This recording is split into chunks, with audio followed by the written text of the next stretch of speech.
শেষমেশ ভারত বিরোধী জাস্টিন ট্রুডোকে নিজের প্রধানমন্ত্রীর পদ থেকে সরতেই হলো, বাধ্য হলেন ইস্তফা দিতে। দিনের পর দিন ভারতের সঙ্গে কানাডার সম্পর্ক খারাপ করার পেছনে তিনি যে মূল হোতা ছিলেন তার সাক্ষী থেকেছে গোটা বিশ্ব।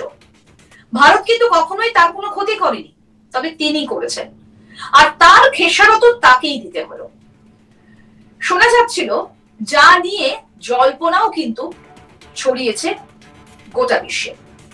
কানাডার প্রধানমন্ত্রী জাস্টিন ট্রুডো 6 জানুয়ারি তার পদ থেকে পদত্যাগ করেছেন। প্রায় 1 দশক তিনি এই পদে বহাল ছিলেন। এই সিদ্ধান্তের পর সারা বিশ্বের রাজনৈতিক মহলে তুমুল আলোচনা হচ্ছে। তারপরে কানাডার পরবর্তী প্রধানমন্ত্রী কে হবেন সেটাই এখন আলোচনার বিষয়। জল্পনা কল্পনা ইতিমধ্যেই ছড়াচ্ছে গোটা বিশ্বে। ভারতীয় বংশোদ্ভূত কানাডিয়ান রাজনীতিবিদ অনিতা আনন্দ এই দৌড়ে রয়েছেন। প্রধানমন্ত্রীর পদে তার দাবি নিয়ে চলছে তুমুল আলোচনা। রাজনৈতিক বিশেষজ্ঞরা মনে করছেন কানাডার পরবর্তী প্রধানমন্ত্রী হওয়ার দৌড়ে অনেকেই এগিয়ে।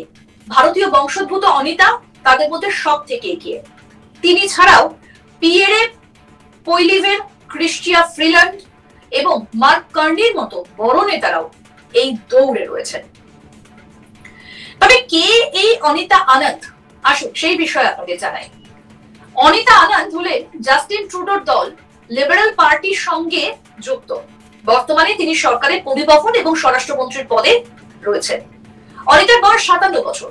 তিনি কুইন্স ইউনিভার্সিটি এবং অক্সফোর্ড বিশ্ববিদ্যালয় থেকে শিক্ষালাভ করেন, স্নাতক হন। অনিতা ডালহৌসি বিশ্ববিদ্যালয়, টরন্টো বিশ্ববিদ্যালয়, ইয়েল, কুইন্স ইউনিভার্সিটি এবং ওয়েস্টার্ন ইউনিভার্সিটি থেকেও পড়াশোনা করেছেন। তিনি নোভা স্কটিয়ার কেন্টভিলে জন্মগ্রহণ করেন। তার বাবার নাম এস.ভি. আনন্দ, মায়ের নাম এস.ভি. আনন্দ। দুজনেই ভারতীয় চিকিৎসক। অনিতার 2 বোন আছে, গীতা আনন্দ এবং সোনিয়া আনন্দ। 2019 সালে অনিতা তার রাজনৈতিক ইনিংস শুরু করেছিলেন। এর আগে তিনি অধ্যাপক হিসেবে কর্মরত ছিলেন। তিনি লিবারেল পার্টির একজন সাধারণ কর্মী হিসেবে রাজনীতিতে প্রবেশ করেন। অনিতা আনন্দ এলে কি ভারত কানাডার সম্পর্কের উন্নতি হবে? এই বিষয় নিয়ে এখন দিকে দিকে প্রশ্ন উঠতে শুরু করেছে।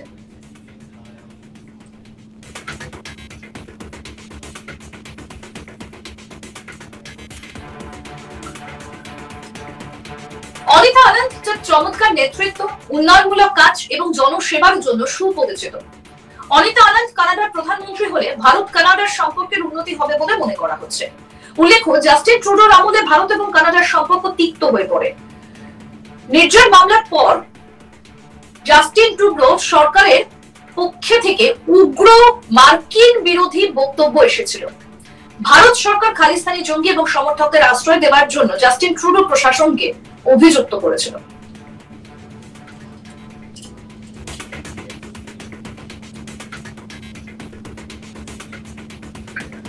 আর শেষমেশ ভারত বিরোধী জাস্টিন ট্রুডোকে নিজের প্রধানমন্ত্রীর পদ থেকে সরতেই হলো। এক প্রকার বাধ্য হলেন জাস্টিন ট্রুডো ইস্তফা দিতে।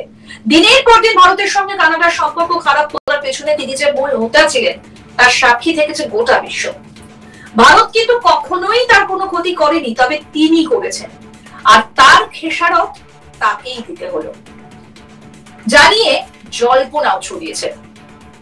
কানাডার প্রধানমন্ত্রী জাস্টিন ট্রুডো 6 জানুয়ারি তার পদ থেকে পদত্যাগ করেছেন। প্রায় 1 দশক তিনি এই পদে বহাল ছিলেন।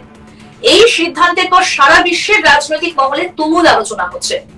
তারপরে কানাডার পরবর্তী প্রধানমন্ত্রী কে হবেন সেটা নিয়েও এখন চলছে নানা জল্পনা কল্পনা। নানা রকম জল্পনা চলছে গোটা বিশ্বেই। ভারতীয় বংশোদ্ভূত কানাডিয়ান রাজনীতিবিদ অনিতা আনন্দ এই দৌড়ে রয়েছেন। প্রধানমন্ত্রী পদে তার দাবি নিয়ে চলছে তুমুল আলোচনা। রাজনৈতিক বিশেষজ্ঞরা মনে করছেন কানাডার পরবর্তী প্রধানমন্ত্রী হবার দৌড়ে অনেকেই এগিয়ে, তবে সব থেকে এগিয়ে ভারতীয় বংশোদ্ভূত অনিতা আনন্দ। তিনি ছাড়াও পিয়েরে পৈলিভের, ক্রিস্টিয়া ফ্রিল্যান্ড এবং মার্ক কার্নির মতো বড় নেতারাও এই দৌড়ে রয়েছেন।